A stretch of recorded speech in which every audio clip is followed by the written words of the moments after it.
Hello again. This is the start of your Computers Don't Bite guide to connecting to the internet, getting started online. A few years ago, the internet was a complicated and obscure hobby, limited to university lecturers and obsessives. People like me. But now, as you can see from these bright and airy surroundings, it's now an attractive, breezy place that anyone can use. And since almost any computer you buy today is ready to connect to the internet, you can be surfing away within minutes of unpacking the machinery.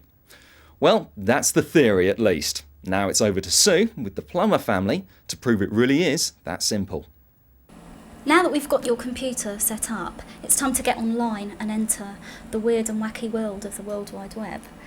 For this, we need to install a piece of software, and we also need to connect your computer to the phone socket via a modem, which translates the signals from your computer into telephone signals.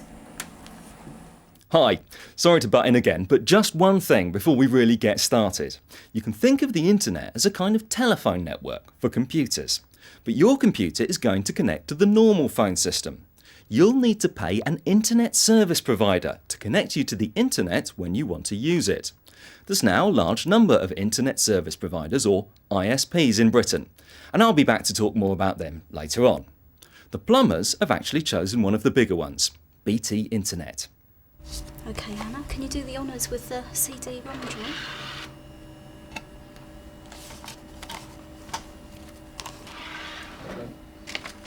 Right. Make sure that your modem is connected to your PC. Yes, because our modem is inside our PC. A telephone line and then switched on. Well, I assume that our modem is on because it's inside our computer. You must also ensure that all applications are closed down. Yes, they are.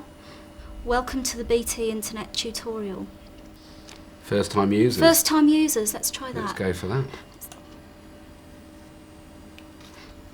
How to install and register. That's us. Would you like to select which optional components are installed? Yes. Let's go for all of those. And now it's installing internet mail, which means that you can send email and receive email. Oh, good. You must restart your computer before the new settings will take effect. Do you want to restart your computer now? Yes. Yes. Good. Right. Okay, so click here if you're in London and using a modem. Okay, Max? Once you get online to your service provider, you'll have to set up your account. That normally means filling out a long form, giving your ISP details of your address and phone numbers, and then choosing your password, email address, and so on. Last but no means least, you'll have to tell them how you're going to pay, usually by giving them your credit card number. Don't worry too much about this though. ISPs are very careful to make sure your information is secure, and you can always cancel the payment later. Setting up the account can take a while, but hopefully you'll only have to do it just the once. Yes, let's do that. So that anybody can use it. Yes, precisely. And do we want it lowercase? I think Lowercase. Now it tells us about the charges after we've entered our credit details. Oh, I Credit see, card. right. Don't we have to reset it again? Registration successful. Thought it might be. Once they got the card number. Our other guinea pigs, the Lyons family, chose a different internet service provider, Virgin Internet. They didn't have any problems setting up their account either. So, where have we got to? If your computer is all ready to access the internet, then you only really need a browser to get going online. The best thing about browser programs, whether they're Netscape Navigator or Microsoft Explorer, is that they're free. So if you don't like the one you've got, you can always download another one. If the very latest version seems a bit slow or clumsy on your machine, see if you can track down a previous one.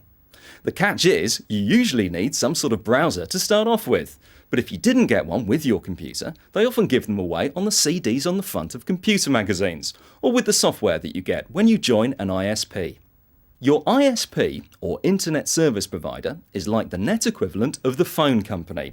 Though, unlike the phone, you usually pay a flat rate, no matter how much you use your account. Plus, you can visit websites anywhere in the world without paying international rates.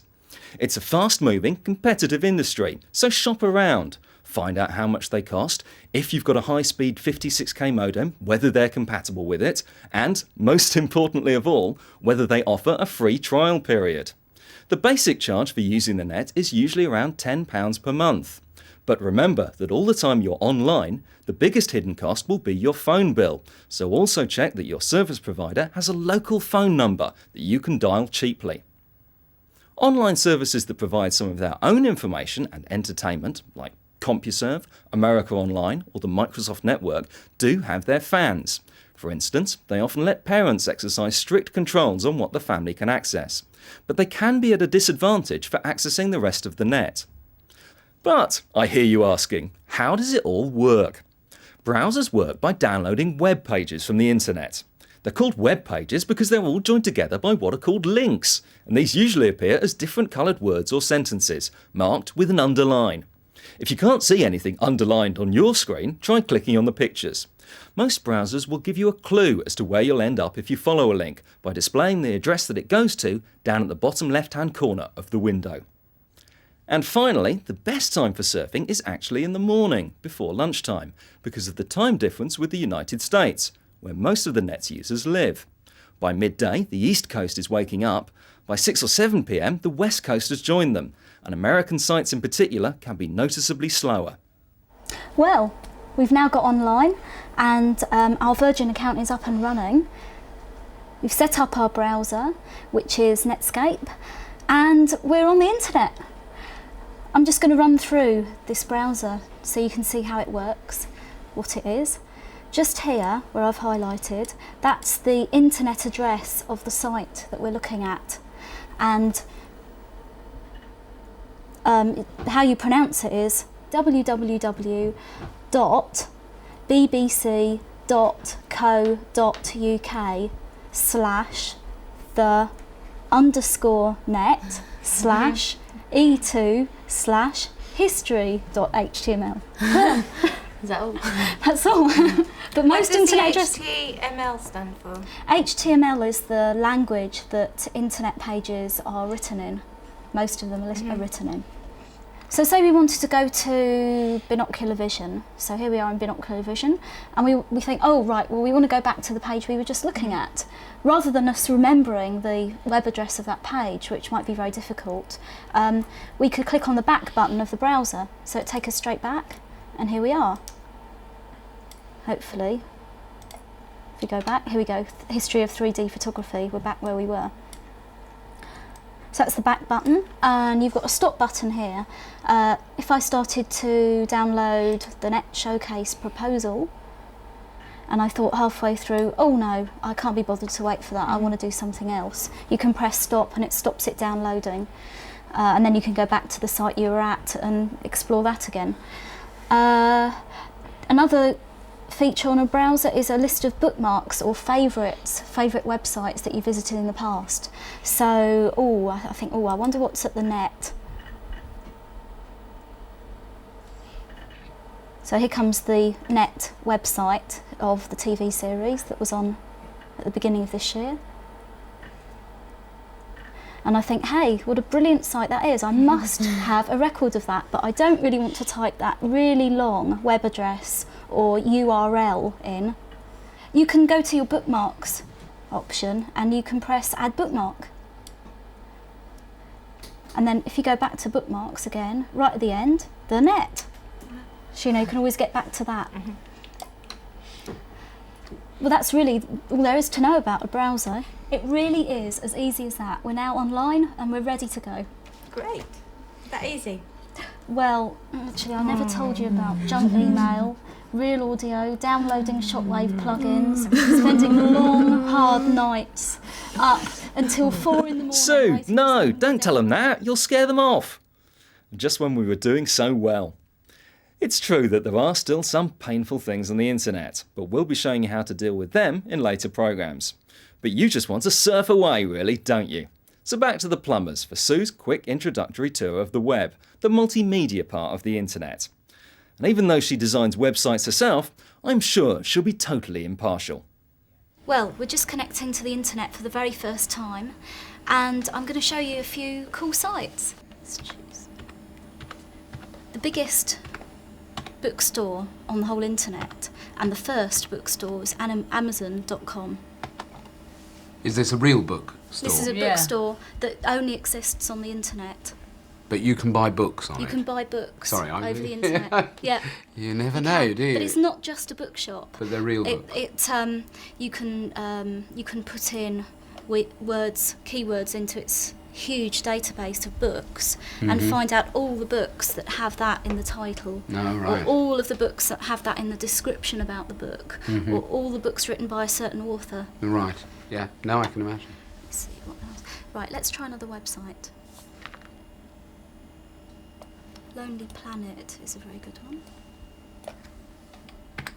You know, the travel books, Lonely Planet, they've put, obviously not the whole book of each destination on the website, but they've put enough on to make it really worth visiting and having a good look at.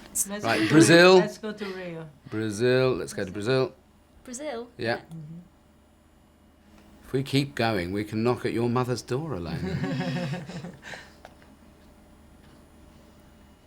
Right. Should we see the beach policeman?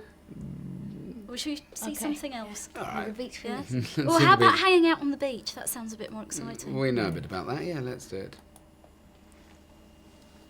And then we can go back to the text. Right. So the web doesn't just have text and images, it also has sound and animations, moving images, movies, sound and images together. This is a website on the Channel 4 site for Time Team, the archaeology programme. My dad watches that Yeah. a lot. And there's a page here with reconstructions of places that they visited. When you have sound, I take it that that also takes a lot of memory to actually get through. It does, not as much as moving images, but sound can take a while. Depends on the quality of the sound. No, I'm just surprised that there's none of these have had any sound whatsoever with them. We're going to try and find some sound now. One of the things people often ask me is how the idea of the Time Team started. And the answer to that is that I made a series. Of course, once you find your own way onto the web, you'll find out for yourself what a huge range of sites there are out there, from the serious to the strange, and even the personal. But Noah, I just love giving presents.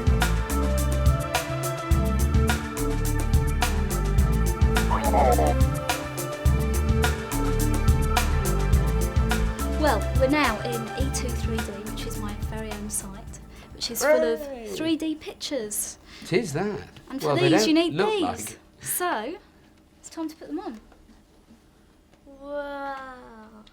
Oh, the I like real this McCoy This bit's good. springing out of the screen at us.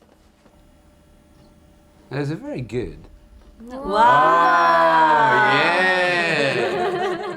That's the stuff. More. Yeah, more. Okay. Wow, more? that's You wanna get fantastic. more? That was Next week on Getting Started Online, we'll show you how to search the internet for the information that you really want. Until then, you just have to surf around aimlessly, rather like I do. See you then. Get busy time.